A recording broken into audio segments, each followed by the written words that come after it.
after 6 o'clock, so let's call the meeting to order for May 19th, Soquel Creek Water District. Oh, there you are. Roll call, please. Director LaHue. Here. Vice President Lather. Here. Director Jaffe. Yes, I'm here. Director Christensen. Here. And President Daniels. I'm here as well. Okay, so there is no public hearing tonight, item 2. Now we go to item 3, which is the announcement by board members of items to be removed from the consent agenda. So let's see, we'll start with Director LaHue. Oh, you would start with me, wouldn't you? That's great. Right order. I don't think I had a minor thing, so let's not worry about it. So I'm good. Okay.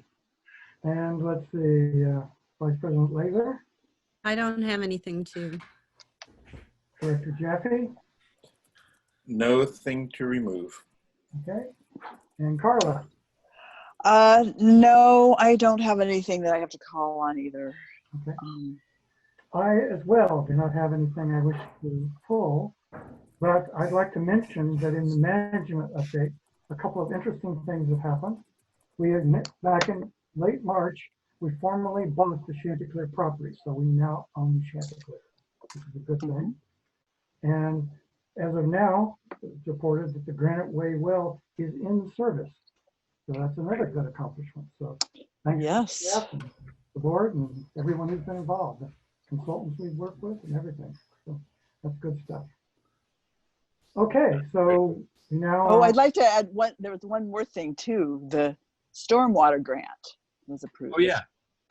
I forgot. That was the one thing I was going to bring up. It's in the management summary, management update, and it was under the Shelley, the conservation. Right. They were the ones working really hard. Mhm. So got a little project, a research project going. Good. Okay. So that's item 3. So we now move on to the consent agenda. So any public comment on item 4, the consent agenda? I think Becky wanted to speak on this. Yes, there is. Okay, so she gets 2 minutes. Ms. Steinbrenner, you are now unmuted. Thank you. This is Yep. Becky Steinbrenner. Can you hear me? Yes. Yes. Thank you. I did actually ask that item 4.6 be pulled from the consent agenda. And I requested to speak on many of the consent agenda items. Do I only get 2 minutes for total, or do I get 2 minutes for each? Total. And your time is clicking. Total? Total. Oh, my time's moving. All right. Well, what about the issue of pulling item 4.6? No one wanted to do that, so it's not pulled. But I asked that it be done. This is the only way that the members of the public can remove things. You have to give a reason. I did. I did. All right. Then I'm going to discuss this because it was not very well described in the motion, and I don't understand how it can be on the consent agenda without any discussion by your board. What is proposed in there is that the district pays the candidate qualification statements for running. No, we don't. Is what No, we No. don't. but that's what's That's proposed. not true. That's not what's proposed. It is. No, it's wrong. No, it's not. You're wrong. All We've right. never Well, done that. We're not doing it now. It's actually the standard. You can stop her time if you want. Let me explain. please. Thank you. So it's actually the same as it's been for all the years I've been on the board. So since 2003 for me, and where the candidate statement is paid by the individual candidate. We also so the district does not incur any costs there, and then it also is where the district decides to go with if there's a tie, in the event of a tie, instead of having a special election, it goes just by lot. And that way it also saves the district money. So anyway, so it's pretty much the same policy we've always had, and the district is not paying for any candidate statements. Well, thank you for that explanation. That is not what I read, and my computer has just locked up, so I cannot see the agenda. Can you stop the clock for a minute while I try to look at that? Why don't you write a letter describing what your objections are, because this is really a continuation of what the district procedure has been. And So, But what I'm reading is that there's something different. maybe Mr. Nelson can explain. In the patent, here it is on page 52. It says, in the past, the board has determined that each candidate must pay for their own statement of qualifications. In lieu of resolving, And so if you look at the possible board action on that but same, it says determine whether the district will pay for the statement of qualifications for each candidate, and determine whether, in the event of a tie vote, the director will be selected by runoff. So I read those as Read the possible board action. That's what we You should- actually approved. Yeah, read the board action, you can see that the proposal before the board that is before them right now would be to keep the past practice, which would be require candidates to pay their own statement of qualifications. And the other thing I would note is that this resolution is generally put together by the county, and all districts within the county adopt basically the same form resolution with some minor tweaks. So I think what's confusing, Becky, is just that they were just running through in the memo what the possibilities were, but the actual decision that we'll be voting on is to the same policy where the candidate pays for their own statement, and there is no cost for a special runoff election. okay, thank you. Can I have just one more minute, because that took a lot of time Will we stop the to clock? address item 4.3? You've got 36 seconds, so just do Thank what you. can with that. Thank you. I have a question about in 4.3. the warrants, the Monterey Bay Analytic Lab charged, you paid $2,258 for water tests regarding the pre-1914 water transfer that didn't happen.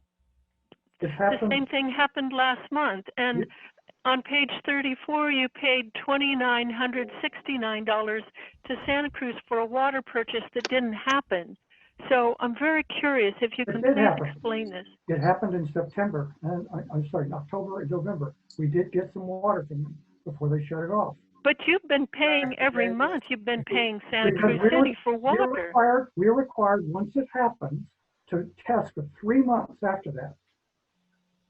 So these are bills for, January, February, March, or something like that. But the water transfer stopped in January, correct?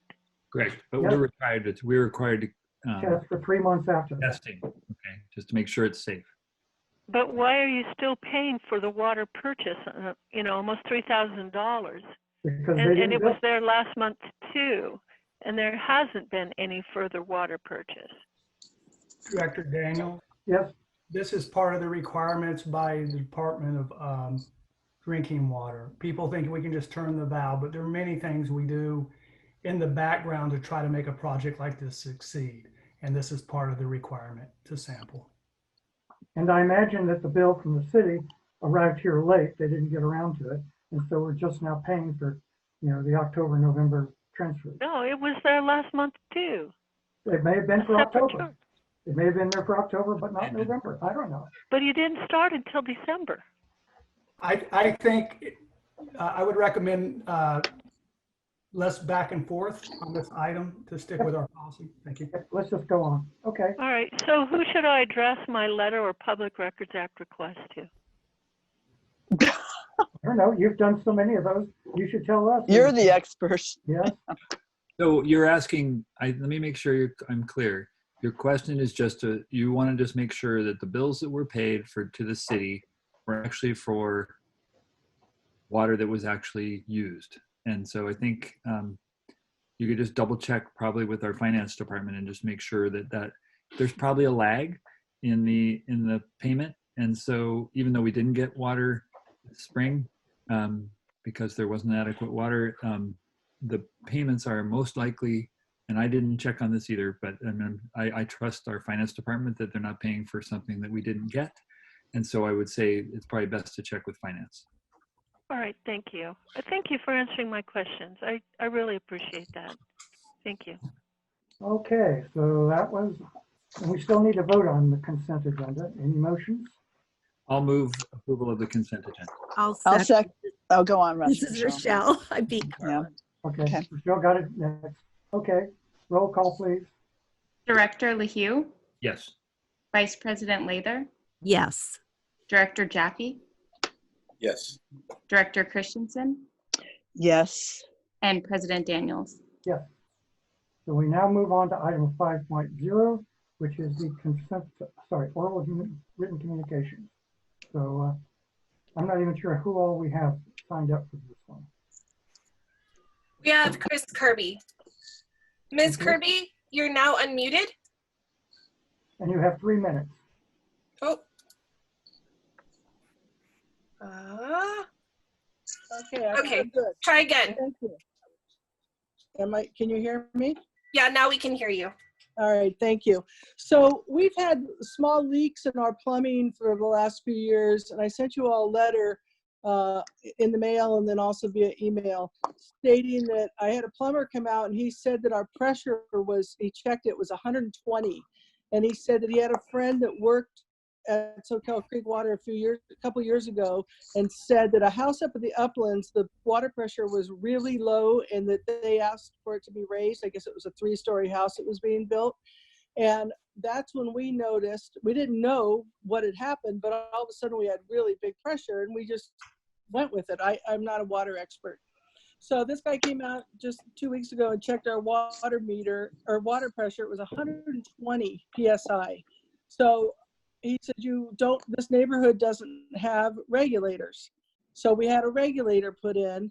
And I think that most of the neighbors in this area, I'm not sure, I would probably have to ask you guys if the uplands and seascape is connected, that most of these houses don't have regulators, and that could be why people are having problems with their washing machine blowing out or whatever, dishwasher, ice maker. And I think, did you guys notify people about this huge water pressure increase? Because I certainly didn't get a letter. Anyways, I'd like you to pay for the regulator being put in, because it was fine before you increased the pressure, and 120 is obviously way high and very unsafe for everyone's homes. I'm prepared to go around everyone's houses and ask them how their pressure is and get involved, because this is very dangerous. Can I make a comment? Are you done? Please. Are you done, Ms. Kirby? Well, for now, yeah. What do you have to say? Oh, I was just going to say that I think that I do live in the same neighborhood, and I haven't noticed anything, but I think that it's fine to ask the district to come out and check the pressure, and then if you have a complaint about, or a cost that you think should be covered, then that request can also be made. I sent that all in I think on Thursday. No, I know the pressure now. We had a regulator put in, and it's now up, the max it can go is 65, which is safe for all of our appliances. But it's apparently 2 or 3 years ago, the pressure went way high. It was because of this complaint up in the uplands, and everybody in the neighborhoods went up. And these houses were not, when they were built, they didn't have regulators put in. Before the increase, everything was fine, but now it explains why we've had some leaks. Right, I'm just saying I'm on the same system and I haven't noticed that, and there may be other people that have noticed that anecdotally, but maybe we could get some actual data on what the pressure is in the entire neighborhood. Yeah, I think that would be great. I sent you guys information. And just to jump in here, the district did receive a claim from Ms. Kirby, and we're following the appropriate procedures we do to handle that, and we'll respond when we have more information. Okay, great. Okay. And maybe I appreciate that. I think everybody needs to know, because it could really cause some huge losses. we don't want excess pressure either, or too low pressure anywhere. So I think hopefully staff can get back to us on what the actual measurements have been in the area. That'd be great. Have you ever checked yours, Tom? I haven't checked it, but I haven't had any noticeable problems with any appliances or showers or fixtures or anything. Yeah. That doesn't mean I don't know what the pressure is. So I had no reason to measure it. Okay, yeah. I'll look into it. All right, thank you. I appreciate it. I'll wait to hear from you guys. Okay. And I think Becky also signed up for 5.0. No, she didn't sign up for 5.0. Right. Do we have anyone else who signed up for oral communications? No. Okay, great, thank you. So now we move on to, let's see, 6 point something. Can we scroll this down? 7.2. 7.2. 6.0 is the reports. We have no reports. And 7.2, I think we have no will serve. That was 7.1, so we go to 7.2. Yes, and tonight, Ms. Mead is going to present this item and the next item along with one of her colleagues, Greg, I think will also help out. Okay. Okay, so can you guys hear me? I'm on a different computer, so I'm. You're a little quiet. Okay, I will try and speak louder. Hear you. Okay, so this memo is a summary of the district's drinking water compliance monitoring program. That includes our voluntary monitoring that we did 16 years ago. The board directed staff to test for all compounds that are detected in our water annually. So the consumer confidence report would have up-to-date data, even though the law may allow monitoring at a less frequent basis. And so the compounds that were determined to be tested voluntarily would have been chromium 6, arsenic, and uranium back in 2004. So the memo has a table that includes what's required and what the frequency that we actually monitor on, and has costs associated with that.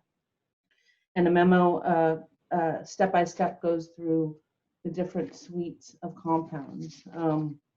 So the first one, seawater intrusion monitoring, that is voluntary monitoring that we do. Normally that's every 3 years that's required, and you can also get a waiver to reduce that even further to every 9 years. But we do that as part of our seawater intrusion program monitoring that has been adopted by the Mid-County Groundwater Agency for our groundwater sustainability plan. We do not recommend reducing that monitoring. Another thing that we do, that we've been doing as long as I've worked here, is that instead of those just the arsenic and the chromium 6, we've done the whole suite of 16 metals that are in the inorganic compound panel. Most of those are detected by the laboratory at levels below the state detection limit, which in the eyes of the state, anything below that limit, called the DLR, is 0 for reporting or monitoring purposes, compliance or reporting purposes. So those don't show up in the CCR, the Consumer Confidence Report. And about 3 of them, I think, are not detected at all. So one way we could save some money on that is to just test for arsenic and total chromium every year. Those are the only compounds that actually go into the CCR because of the levels, and then also chromium 6 does not go into the CCR because it is unregulated and not on the most recent unregulated contaminant monitoring rule panel. And the total chromium also acts as a surrogate for the chromium 6 because all of our chromium in our water exists as chromium 6, so the levels would be pretty much the same. And since metals are naturally occurring in our water, they don't really fluctuate. So that could be a cost savings there. Again, moving down to chromium 6, that would be $880 to test for that every year, but again, the levels don't fluctuate, and that won't inform the CCR. As far as the radiologicals, the radionuclides, right now we have the last round that we tested, we had gross alpha in 1 well and radium in 2 of our wells, and levels were all pretty low. And that would be kind of a significant cost of $3,300 a year if we were to go ahead and test all of our wells annually for that. So the CCR, as it did for last year, it reflects, the detections reflect those 3 wells, but the average is all of the wells. And since we don't test for those annually, the CCR does note that the data was not from 2019, but gives the range of dates. VOCs, the volatile organic compounds, we are actually eligible for a waiver to reduce it down to every 6 years. We test every 3 years right now. The State Division of Drinking Water actually informed us that we could be eligible for that waiver. However, that's only $270 a year cost to keep on the triennial schedule, and I think that would be prudent to keep it at triennial and not drop it to every 6 years, because those VOCs are not naturally occurring, and if there was a contamination plume in the area that was migrating toward a well, then we wouldn't want to wait 6 years to find out. The aromas wells are more vulnerable than the purissima wells because of the unconfined nature. However, we don't live in our district is not in an industrial area, so we've got we don't really ever see detections of VOCs. The synthetic organic chemicals, right now we test every 3 years. We do 2 consecutive quarters every 3 years, and that's not eligible for reduced monitoring. And there's actually 34 regulated ones, but we are automatically waived for most of those compounds that the Division of Drinking Water determines based on a number of factors, including like the area that we live in and so forth. Our 9 water treatment plants, we are only required to test for iron and manganese quarterly. However, we do that every month because they are our treatment plants, and we want to be able to identify any problems that might be happening with the filters in a more frequent basis. And then also our operators are there every day, and they take field iron readings, although that won't detect the manganese. And the actual lab tests are collected by Greg, the water quality program coordinator, and I like him being there once a month and just has a different set of eyes on the plants than the operators who are there every day, and it's just another set from a different perspective. But if we did drop that down to quarterly, that we could save $4,400 a year. Distribution system physical water quality, the lab costs for $5,600 a year for that for monthly. The regulations state that you either test for those compounds, which is color, pH, and turbidity, or you can use customer complaint and flushing records as a surrogate. However, we don't get many complaints, and our flushing program over the years has been suspended, and so I don't feel that those records really give us an idea of what the physical water quality is. We don't get much fluctuation in that, but that I would recommend trying to just go off of the records alone. Now with the distribution system bacteriological quality, there's been studies that have said that the drinking water risk, health risks are primarily microbial. When you compare all of the compounds that are found in in drinking water, by far the most risk is with microbial. So our bacteriological sample siting plan actually has I think 40% more samples than are actually required based on our population. And that population limit, I think, is about 45,000. So we're on that cusp right there. And we have a lot of different pressure zones and a lot of different sources. And so we feel taking these additional samples provides better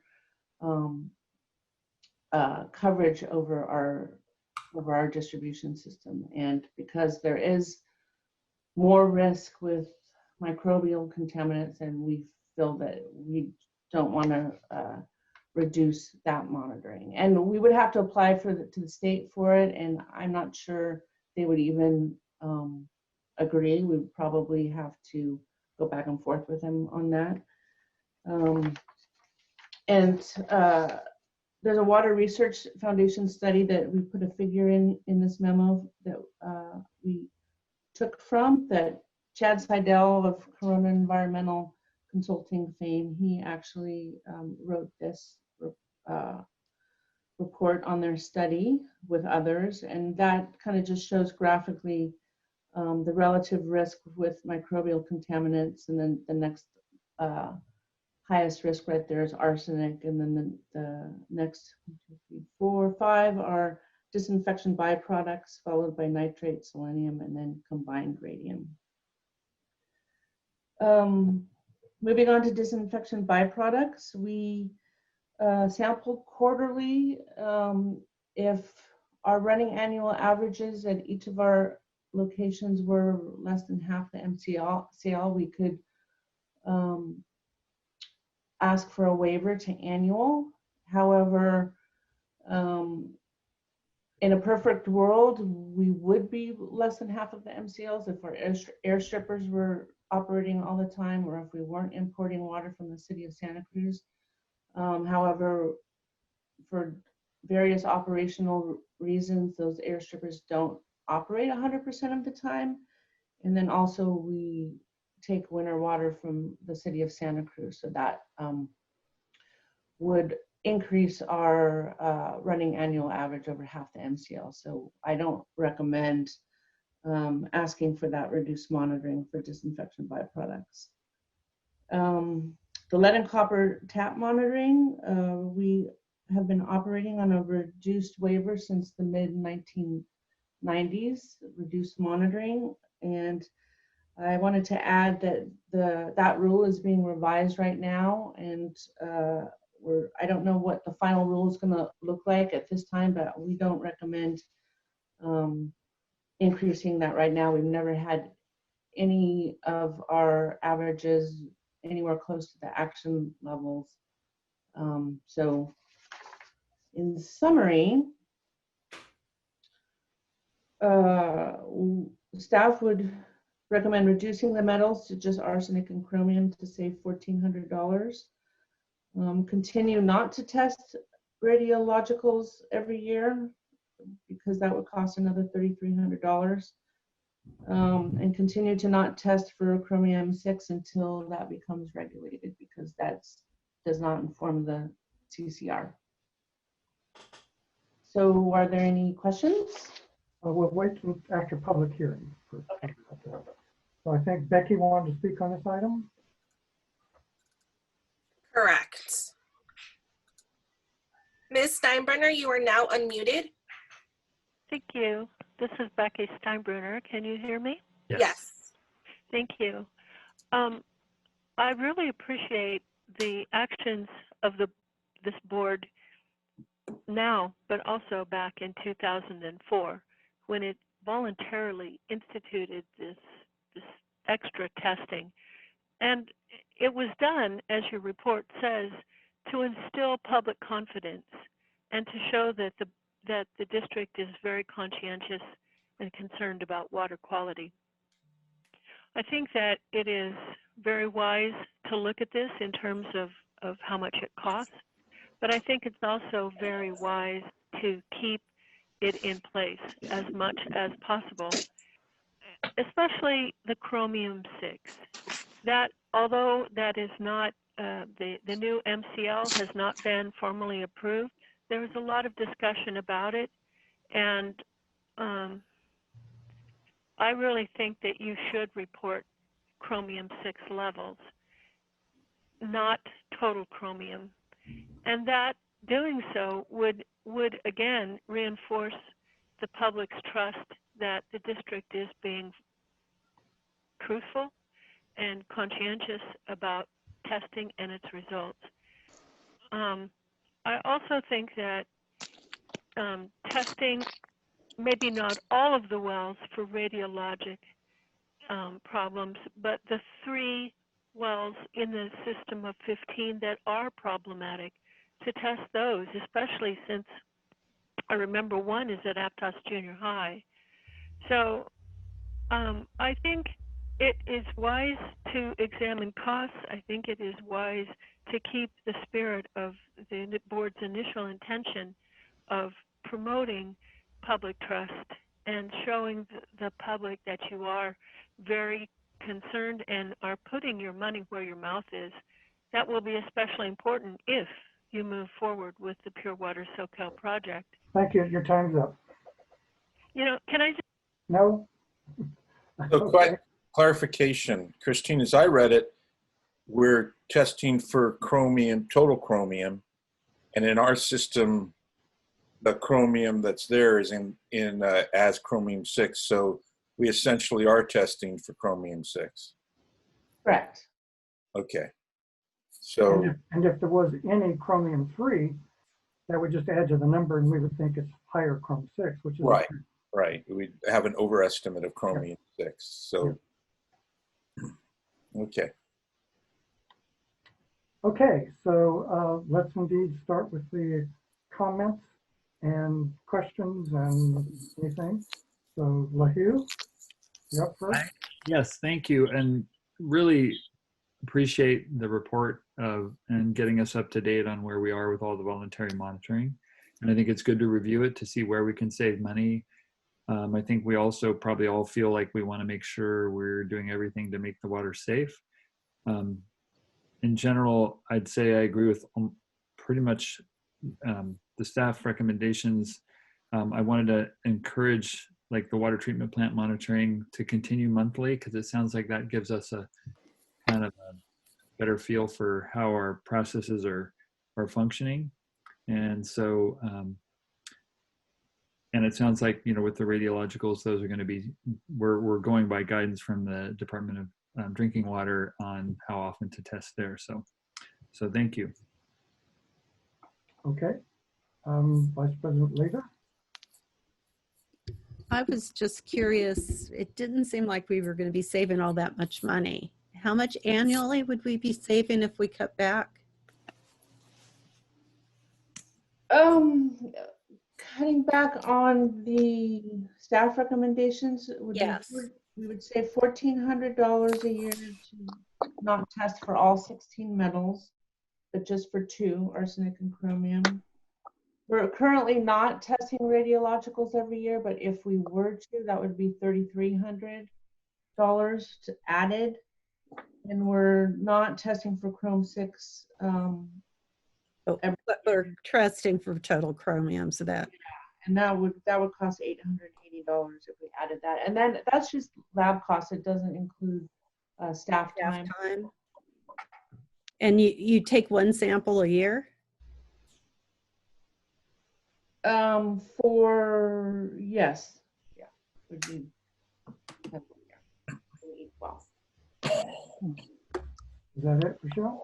Yeah, I'm not sure if that's enough savings to really change anything, but I'll listen to what everybody else has to say. Mr. Jaffe. Thank you for the report, Christine. Yeah, I had the same impression you did, Rochelle, is that these are minor amounts of money, but I do appreciate the exercise. And like Tom said, you know, we want to make sure that the water is safe. So if there's any question about whether to test or not, we should test. So so I had a question. On my copy, I've got the 3 items that you summarized, Christine, highlighted, because those are the 3 changes that are being recommended, or it's actually 2 changes and not making 1 change, the Chromium 6. So on the metals, so the arsenic and chromium are tested, and then there's 14 other metals that aren't tested, which would save $1,400. And my question was, and it wasn't clear to me, it seems like some of those don't ever show up at high enough levels to even be sure that we're detecting them. But are there any there that we should add back in instead of going from 16 to 2, go 16 to whatever?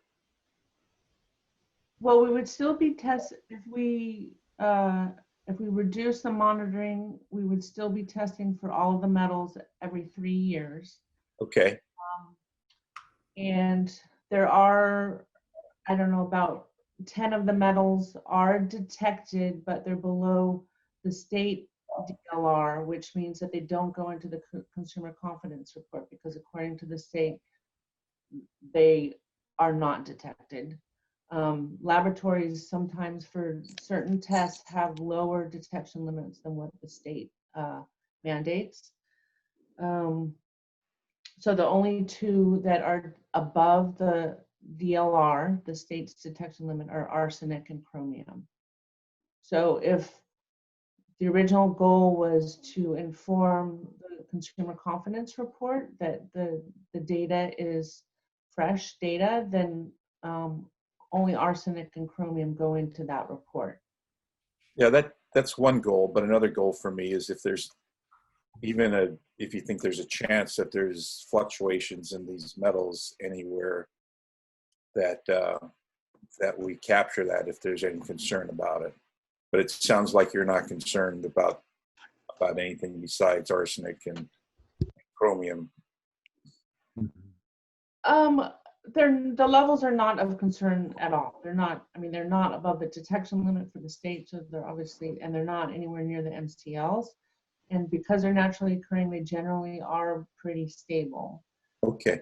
And we do get tests from every 3 years, but I'm not one to, I like data myself, so I mean. Well, yeah, but if we have enough data to show that it's relatively stable, there's no reason, even though it's a minor amount of money, to continue on showing that it's relatively stable. Right, we've been testing, for 14 years every year, so we have a lot of data. Okay, so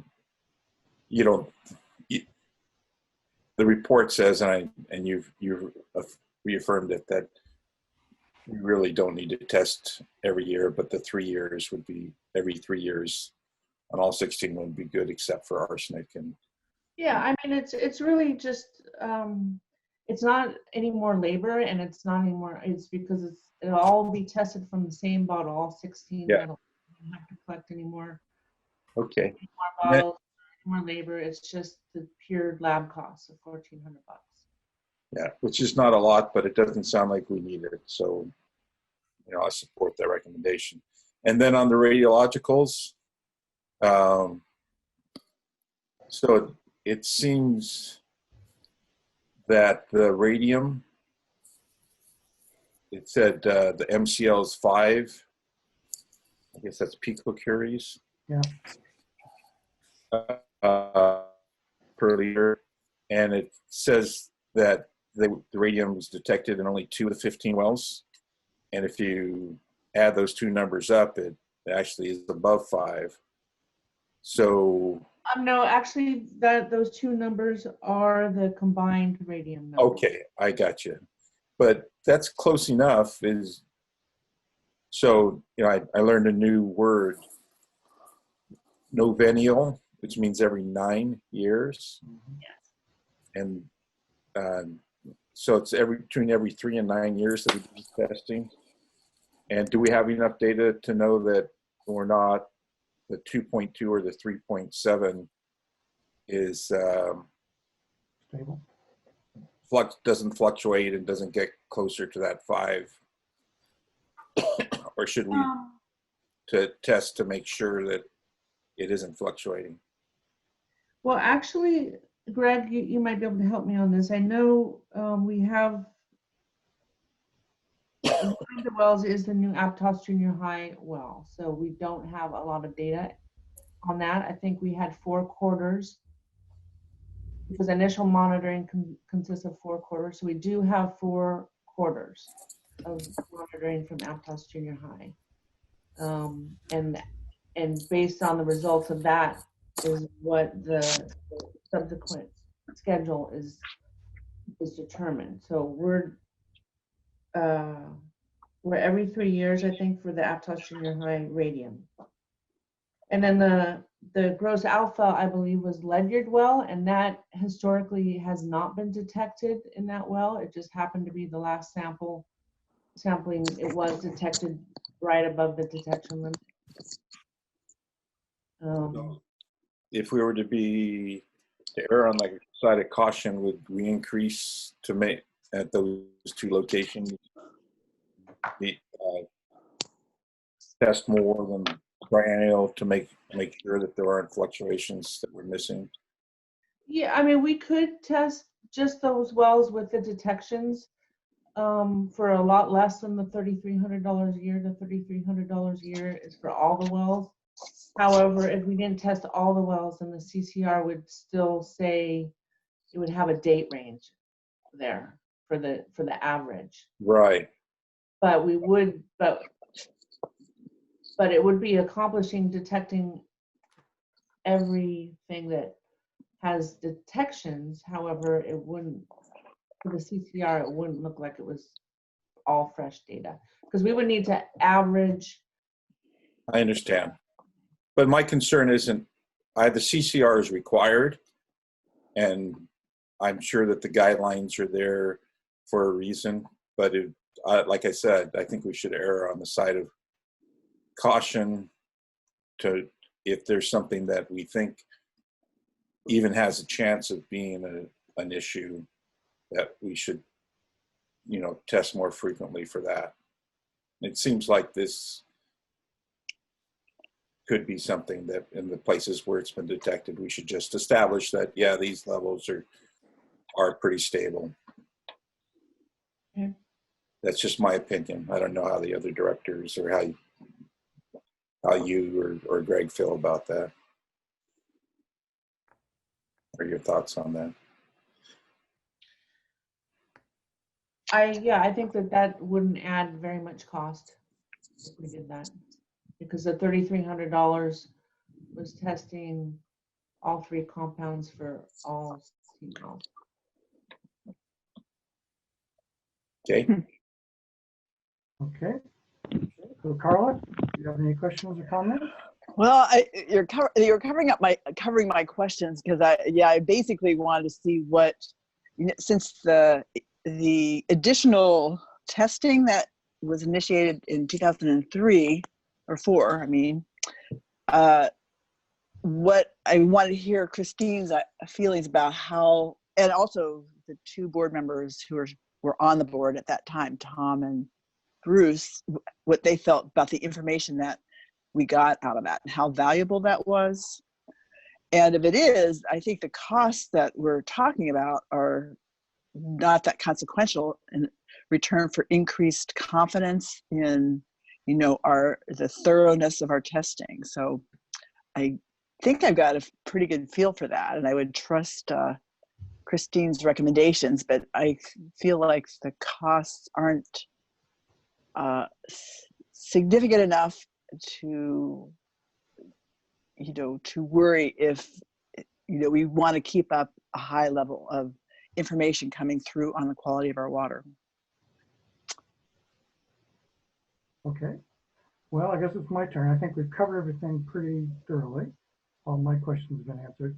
And I support Mr. Jaffe in this slight tweak to the radiologicals. I think that's worth doing. Not much money, so I think that's a good thing. Okay, so we need someone to make a motion. Anyone have a notion of what they want to move? I'll give a well, is there any more discussion? But my motion would be to go with the recommendations with the exception of the radiologicals, and to still have a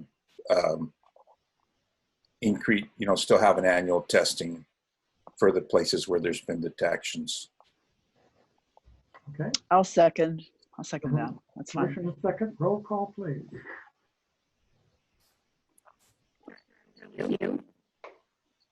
Yes. Vice President Lathir. I think that's you, Jill. Is that me? That was you. The sound got weird. Yes. I can do it again, Vice President Lathir. Emma sounds from another planet. Yeah. She's been drinking those radiologicals. Sounds like she's one of the Borg. Can you hear me? Now we can, yes. Okay. Let's see. Director Jaffe? Yes. Director Christensen? Yes. And President Daniels? Yes. And that passes unanimously. So that's the end of that item. Now we move on to item 7.4, which is 7.3? Oh, 7.3, right, the ammonia. Yeah, so this is Taj Dufour, and Christine is also unmuted, and we're going to tag team on this. Okay. This item is informational only, no action on the board. And if you recall from the draft budget, we did have some funds in the coming year to implement some of the recommendations that the report from Corona Environmental makes for the board, the district. Over the course of the years, this is our ONeill Ranch well that has naturally occurring ammonia. It's slowly increased over as we put it in service. And as the board memo outlines, we've tried a lot of different attempts to control the ammonia using packers and engineered suctions on the pump. And unfortunately, either due to the gravel pack allowing the ammonia to migrate, or just the fact that it's maybe not a certain layer that has the ammonia, although we thought it was. We're now looking at other options, and last year we did experiment with increasing the hypochlorite dose to oxidize the ammonia, and we had to terminate that test, although it is now another recommendation from Corona Environmental to do that, but in having in mind the certain parameters for the hypochlorite, which we at the time of our test were not as controlled as they recommend.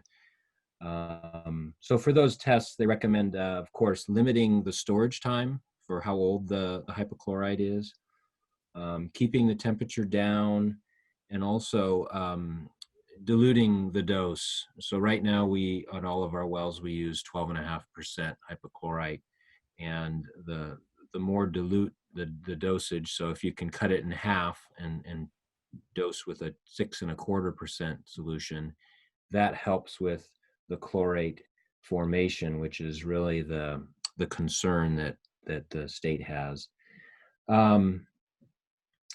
So we're going to try to do that this coming year. In order to do that, we need to implement softened water on site, and make sure that the pH also stays in a range above 11, but preferably between 11 and 13. If that type of testing doesn't work, also with some more some portable analyzers, so that we can really keep keep a feel for how it's doing real time out in the field. If that doesn't work, the report discusses some of the next steps that, you know, we hope we don't have to go to. They do talk about on-site hypochlorite generation, which generally uses bags of salt to make hypochlorite solution. And we did take a tour of the city's Belts 12 well, and they have a system that does that. The problem with that is that it generates a very, very weak hypochlorite solution. And so you need to dose a lot, much more than what we're used to. And I'm not saying that we won't consider that. I'm just saying it does have its own drawbacks. And beyond that, it's you know, biological treatment, which is also much more capital intensive, and even that on-site generation is not very cheap. I think you know, Christine identifies, or the report identifies, around $80,000 for a system like that. So the first stage of our testing will hopefully be relatively inexpensive. We do need the state's granting a waiver for increasing the dose, but we are also going to create a shade structure. There's a small typo in the memo, but putting a shade structure over our bulk tank, and also making sure that we cycle the solution so that we're not having a bunch of aged hypochlorite in that tank. We're both ready to take questions if you have any, or if you don't have any, you can just move on. And but like I said, we're here for any questions. First, we're going to have some public comment. I think Becky signed up for this one.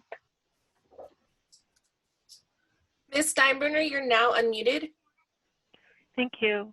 Can I please ask that you just give me like a 30-second warning, and instead of just chopping me off? That would really be helpful.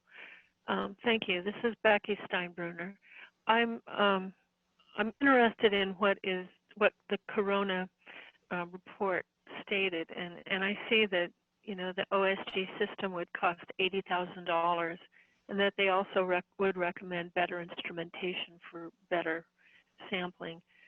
I've said this before, and I'll say it again, because I think you people are good at thinking out of the box.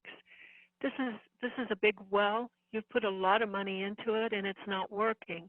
So how much more money are you willing to put into it and not have it work? I really would encourage you to consider using it in a different way as an ASR pilot well project. It's near the Beltswell fields, and I think maybe there's a time when the point of no return is there. You know, how much more money do you want to put in to try to handle this ammonia problem? I'm very uncomfortable with the idea of there being chlorine gas at the site.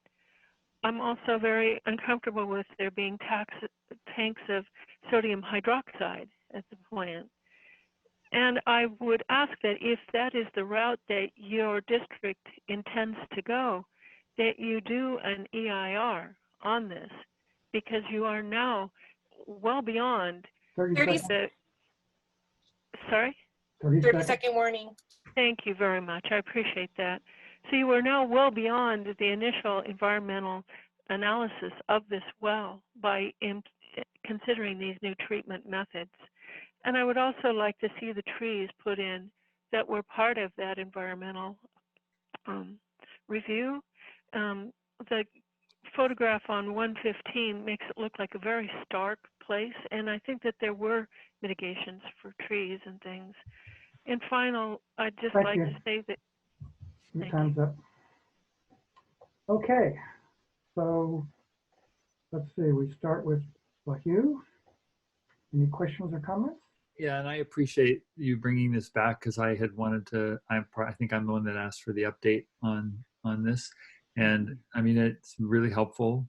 I think to me, it seems logical. What you guys have decided to do is to try the simplest thing first by having the, you know, the management of the hypochlorite such that it may work fine. So then I guess I'm just going to request that if you know, you're priority planning, but if that's something that you can give us an update on, do you have an idea of timing of when we'll get an idea of how well that will work? Okay. Vice President Rochelle? I had to turn myself back on. No, mostly it seemed very logical. I mean, something like shading the tank sounds like a logical thing to try. And I thought the report was very good, and I didn't have any additional questions. Okay. Mr. Jaffe? Yeah, I think it's a good direction to go. I really like the figure on page 122 that shows the effects of the temperature and concentration on the chlorate concentration, which is what we're trying to avoid. So shading makes sense. Is there a plan to lower the concentration in the dose as well? I assume dose the same amount, but just more of it at a lower concentration. Yeah, right. we want to test the 50% dilution. Okay, good. And then there was another solution of this high purity hypochlorite solutions, but it said, and this wasn't on site, but it said there were no producers in California. And I'm not saying we should go there first, but would the fact that there's no producers in California preclude getting it from someplace else and trying that if this doesn't work? Well, freshness of bleach is critical, and we right now we receive bleach deliveries on the day of manufacture or the day after. So going out of state is going to add. Gotcha. So how often do we, you know, where are we on this curve? Are we, if it gets too old, is there a way that we dispose of it, or do we just make sure when we're ordering it that we don't order till we have used up what's there? Right, we get bulk bleach deliveries about twice a month. It depends on, of course, how much the season it is. And if a well is going offline, we'll empty the bleach tank so it doesn't sit there. And we just, you know, wait until the bulk tank that's at our yard gets down low before we order more. So it's not on a set schedule. We wait until it gets to a certain point. Yeah. And I very much like the green line on this chart. Is does it make sense that there are other locations to shield tanks and also lower the concentrations, just to decrease the chlorate concentrations? Well, we're planning on shading the bulk tank at the yard, or we have a 4,000 gallon tank. That's the one we're going to shade. All of the other tanks at sites are either in buildings or already have a shade structure. Gotcha. And that is our solution at 12.5% or at the 6.25%? It's at 12.5%. So that's what all of our other sites we don't have plans for diluting. It's because it just doesn't. Because there aren't chlorates. Cost more, or is it? Well, chlorate is unregulated right now, and so we don't regularly test for that. We did once or like twice for the UCMR a few years back, and we tested all of the entry points to our distribution systems and didn't have any problems with the exception of one well, which is Garnet well, and we happened to take the sample right after that well went back online after being offline for maybe 6 months. And unfortunately, the bleach wasn't changed out. And so we got a high hit of chlorate. And the state allowed us to immediately resample with fresh bleach, and we were fine there. So we don't see a chlorate problem right now. I mean, the other well with enough ammonia where we're kind of close to the maximum use limit is Main Street well. And when we did those chlorate tests, we were well below the notification limit at that time for Main Street well. Okay. Well, it sounds like, the district knows of the potential problems and knows at least the simple solutions of keeping it cold and keeping it and diluting. So sure you'll implement those if needed elsewhere. Okay, thank you. Carla? Oh, thanks. I think you covered, Ruth, Jaffe pretty much covered some of the questions that I had. But I also wonder about the size of the tanks. Maybe it'd be worth it to invest in smaller tanks and then get more frequent deliveries of the, to address that. But I don't know, I can't remember the site. I haven't been there for a while, so I don't know how large it is or how that would work. But the data, the graph that was the Corona study was pretty impressive on the effectiveness of this approach that you're planning to do. And so I really applaud the methodical and scientific approach that you had to this, and I hope it works because it sounds pretty solid. So. Okay. And I'm looking forward to hearing the results too, I guess, see what happens. Okay, good. I just wanted to throw in one other thing. Putting a shade over the tank is a good idea. Keeps the sun from heating it up.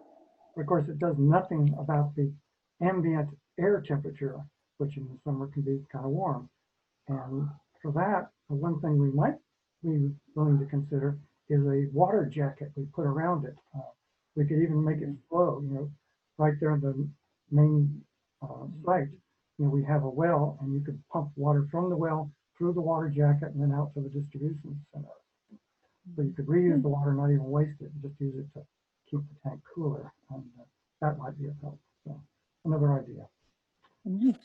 Okay, so this is an informational item, isn't it? We don't have to have a vote on it. So I declare this one done if no one has any further comments. Okay. All right, so we're going to go to closed session. And before we do, I think Becky has a comment. 2 minutes, please.